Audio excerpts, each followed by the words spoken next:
दांते अलिगिएरी ने new life के शुरुआती पन्नों में एक वाक्य लिखा है जो हिंदी अनुवाद में यों है। मैं लिखने की इच्छा से भरा हुआ हूँ, लेकिन शुरू करने की आशंका से घबराया हुआ। ये वाक्य मेरी मेज़ के पास हमेशा कहीं न कहीं चिपका रहता है। लेखक की यात्रा बहुत कुछ कोलंबस जैसी होती है। वो बेतहाशा तैयारी करता है और भारत खोजने निकल पड़ता है। जिस जगह पहुंचता है उसे भारत मान लेता है। बाद में पता चलता है वो भारत नहीं था। कोलंबस कभी भारत नहीं खोज पाया। लेखक अपनी किताबों में उन जगहों तक शायद कभी नहीं पहुंच पाता जिनके बारे में वो सोचता बोलता है। खोजने पर तो अमृत भी नहीं मिलता, लेकिन जो कुछ भी अप्रत्याशित मिलता है वो अमृत ही होता है। परंपरा में कहा भी गया है, अमृतम स्यादि याचितम, यानी मांगोगे खोजोगे तो अमृत कभी नहीं मिलेगा। इसीलिए ये सारी चीज़ें जो मुझसे पूछी जाती हैं कि मैं कैसे, कब, कहाँ, क्यों, किसके लिए लिखता हूँ, इनके उत्तर, इनसे जुड़े तमाम पैराफर्नेलिया हमेशा बदलते रहते हैं। मैं क्यों लिखता हूँ इसका कोई जवाब नहीं है। कभी कभार जो जवाब मिलता है उसे अधूरा पाता हूँ। धीरे धीरे मेरी ये मान्यता बलवती होती जा रही है कि इस सवाल के जितने भी संभावित जवाब होते हैं वे या तो झूठ होते हैं या अर्धसत्य। जाहिर है मेरी बुद्धि की सीमा है जो मुझे ऐसा लगता है। मैं अपने लिए लिखता हूँ। मेरे अतिरिक्त कोई उसे पढ़ लेता है तो यह मेरे लिए एक बोनस है। जब ऐसा होता है तो पाता हूँ मेरे आत्म का विस्तार हो गया है और पाठक का आत्म उसमें शामिल हो गया है। तब अनात्म मेरे लिए एक विस्तृत आत्म बन जाता है। इस तरह देखें तो मैं हर उस व्यक्ति के लिए लिखता हूँ जो मुझे पढ़ता है।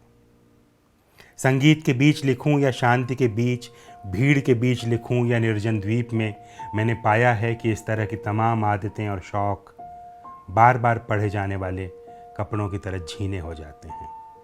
अंग्रेज़ी कवि फिलिप लार्किन की बात को अपने शब्दों में कहूँ, लेखक डॉक्टर की तरह नहीं होता कि ज़िंदगी भर एक ही तरीके से इलाज करे। उसे हर बार एक ही सर्जरी के लिए नए नए तरीके ईजाद करने होते हैं।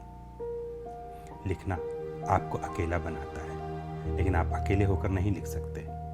मुझे प्रिय किताबें सामने मेज़ पे ही चाहिए। भले मैं उनका स्पर्श भी न करूं, लेकिन उनकी ओर देखता ज़रूर रहूं।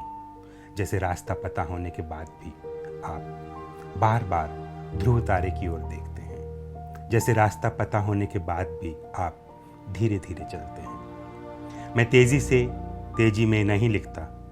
एडम ज़गायवस्की ने ये पंक्तियाँ मेरे लिए ही लिखी हैं। मैं इतना धीरे लिखता हूँ कि लगता है जैसे मैं 200 साल जीऊँगा। संगीत बेहद ज़रूरी है। बाहरी संगीत ना हो तब भी अंदरूनी संगीत होना चाहिए, बजना चाहिए। मेरा सारा लेखन दरअसल एक न सुनाई देने वाले संगीत को शब्दों में पकड़ने की कोशिश मात्र है। मैंने दुनिया का कोई ऐसा लेखक नहीं पढ़ा जो अच्छा हो लेकिन जिसके भीतर संगीत ना हो। आरंभ में संगीत है, अंत में संगीत है, बीच में जो कुछ है वो साहित्य है। आंद्रे जीत की एक दुर्लभ किंतु अप्राप्य नहीं ऐसी किताब है नोट्स ऑन शोपा। वो कहते हैं शोपा को जितना बजाया जाएगा उतना ही उनको गलत समझा जाएगा। मेरी नज़र में वो संगीत सबसे अच्छा होता है जो खुद को गलत समझे जाने की छूट देता हो।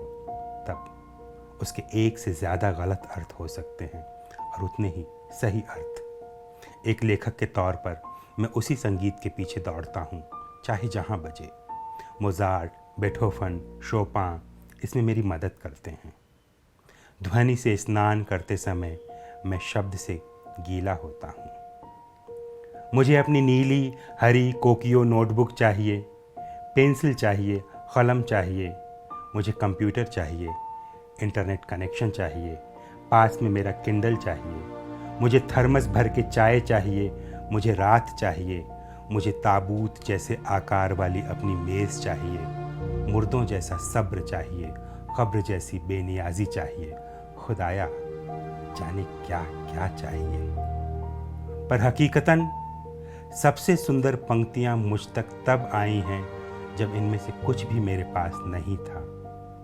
इस तरह लिखना मेरे लिए एक दिलकश हिचक है। इसमें एक अचंभा, एक आह्लाद होता है। जब मैं कागज़ पर पेंसिल से लिखता हूँ, पंक्तियाँ लहराते हुए सांप की तरह दिखती हैं, तब मुझे महसूस होता है कि हाँ, मैं ज़िंदगी की करैत से खेलता हूँ।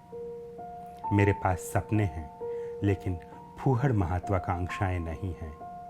मुझे ज़्यादा कुछ नहीं चाहिए। मैं चाहता हूँ उम्र पूरी होने तक मैं 4 सुंदर पंक्तियाँ लिख लूँ। जब मैं मरूँगा, वही 4 पंक्तियाँ मुझे कंधा देंगी।